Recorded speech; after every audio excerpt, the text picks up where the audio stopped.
Quick question. Have you ever started a side hustle, posted for a few weeks, and then quietly stopped? You're not lazy.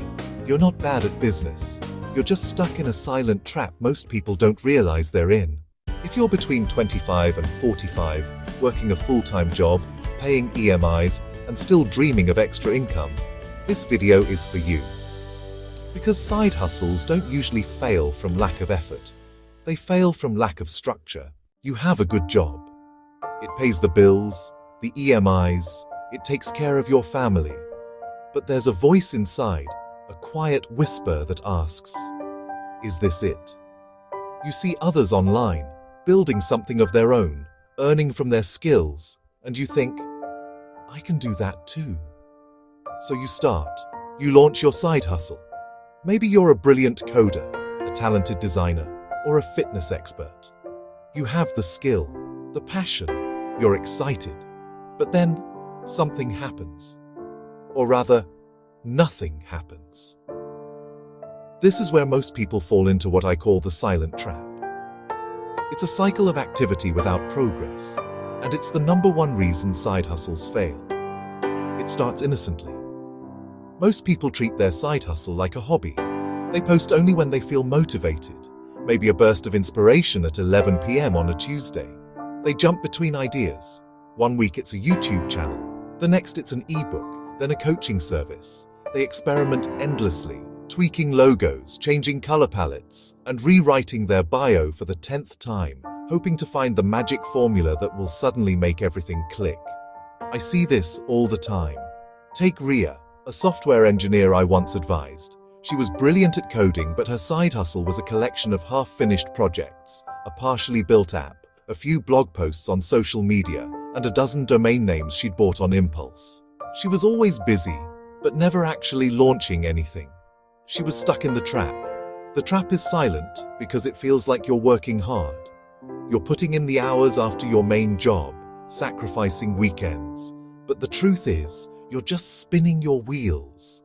You're caught in a loop of starting, stopping, and switching, never gaining the momentum needed to break through. The result?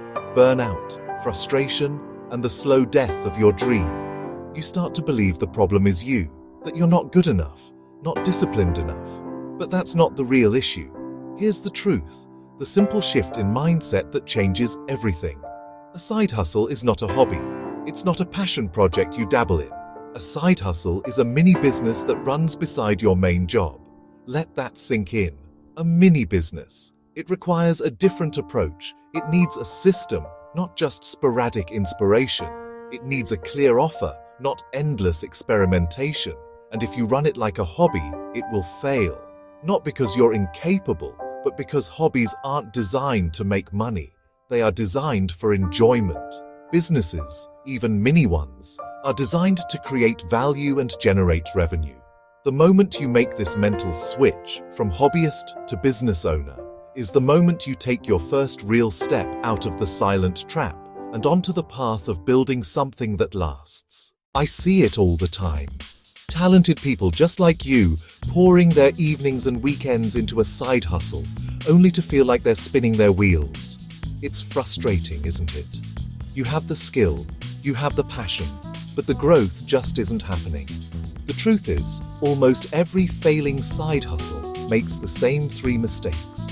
These aren't failures of effort, but failures of strategy. They are silent traps that are easy to fall into, especially when you're just starting out, full of enthusiasm and a desire to make an impact.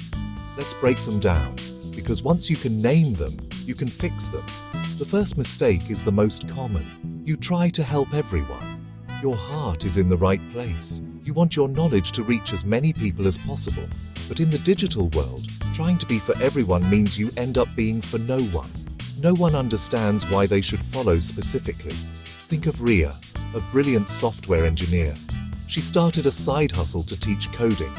One week she'd post about Python for beginners. The next it was advanced web design, and then a tutorial on data science. Her content was excellent, but her audience was confused. Were they learning to build a website or to become a data analyst? Because she never defined her niche, she never built a loyal tribe. Her voice was lost in the noise. The second mistake is a direct result of the first. Because you're not sure who you're talking to, you try to talk to them everywhere. You're on YouTube, Instagram, LinkedIn, WhatsApp, maybe even writing a blog and starting a newsletter. You're creating content constantly, but you feel invisible everywhere. This is the trap of platform hopping. Consider a man, a personal trainer. He'd film a long workout for YouTube, then chop it into a reel for Instagram, write a professional article for LinkedIn, and send motivational quotes to a WhatsApp group. He was exhausted. He was spread so thin, he couldn't master the language of any single platform. He wasn't building a community. He was just dropping content into the void, hoping something would stick. The algorithm doesn't reward fragmentation. It rewards depth and consistency on one, maybe two, platforms. And that brings us to the third, and perhaps most painful mistake. People like your content, but they don't know how to pay you. You get the likes, the comments, the DM saying, "Great post," or "This was so helpful." It feels good, but it doesn't pay the bills. This happens because there is no clear bridge between your free content and a paid offer. Your audience sees you as a helpful resource, a content creator, but not as a professional they can hire or a business they can buy from. There's no buy now button, no work with me link in your bio, no clear product or service that solves their problem in a deeper way. You've given them a taste, but you haven't shown them the full meal they can purchase. An unclear niche, being spread across too many platforms, and having no clear offer. When you combine these three, it's not a side hustle. That's side hustle chaos. It's a recipe for burnout, not a path to a profitable mini business. But here's the good news. This chaos is fixable. Now the good news, you don't need to quit your job. You don't need to start over. You need a simple system that fits real life. Step 1. Pick one niche. Ask yourself, what do people already ask me for help with? What do I know better than most people around me?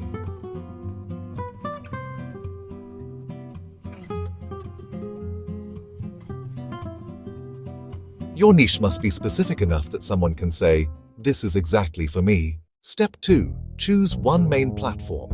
Not because it's trendy, but because your audience is there and you can be consistent.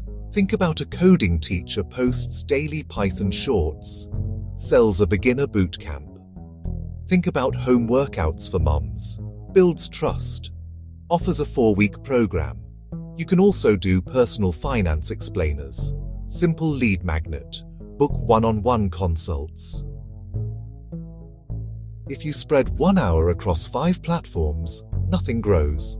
If you focus 1 hour on one platform, momentum builds. This is the step most people skip. You must know what problem you solve, for whom, and at what price.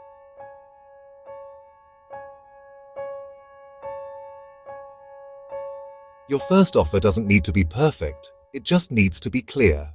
This is where the side hustle becomes a mini business. Here's the loop. Create one piece of content a day. Post it on your main platform. Address a real problem. Mention your offer. You're not posting for likes. You're posting to attract people who need help. Let's make this realistic. You have 1 hour a day. If even a small percentage of viewers resonate, you get conversations, and conversations turn into clients.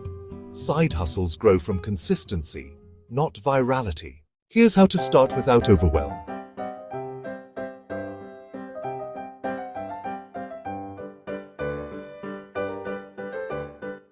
You don't need perfection, you need momentum.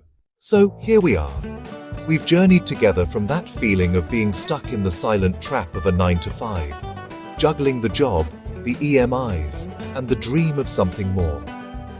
We've looked at the common struggles, the platform hopping, the inconsistent efforts, the confusion about what to even offer. And we've uncovered a simple, repeatable system designed to cut through all that noise. This video, this knowledge, is a map. But a map is only useful if you decide to take the first step on the journey. You are now at a crossroads. One path leads back to the familiar routine, where this video becomes just another piece of content you consumed. The other path, the one I hope you take, leads towards building something that is truly yours. That's why I want to say this again. If this helped you, please don't just watch it. Use it. Information alone doesn't create change. Action does. The difference between the person who succeeds with a side hustle and the one who doesn't is not intelligence or luck. It is the willingness to apply what they learn, even when it feels small or imperfect. That 7-day plan we walked through, that is your starting line. It's your first concrete step away from passive watching and into active building. This is your chance to turn inspiration into implementation. And to make that commitment real, I want you to do something right now. Go down to the comments section. It's more than just a place for feedback. It's our community's starting block. By writing down your niche, you are making a public declaration to yourself and to others. You are planting a flag. So tell me, what niche are you going to focus on? Are you a software developer who will help small businesses with automation? A yoga instructor who will create programs for busy mothers? Be specific. Let's fill the comments with ambition and purpose. I will be reading every single one, and I can't wait to see the amazing businesses you are all about to start. Now, choosing your niche and having a plan is the foundation. But the next crucial step is getting that first person to actually pay you. That's where the theory meets the real world. And if you want a part 2, a detailed step-by-step guide where I show you exactly how to find and sign your first paying client using this very system, then make sure you subscribe and turn on all notifications. We will cover how to craft a compelling offer, where to find your ideal clients, what to say in your first outreach message, and how to handle that first sales conversation with confidence. It's the essential next chapter in your journey, and you won't want to miss it. Your mini business is waiting. Let's build it together.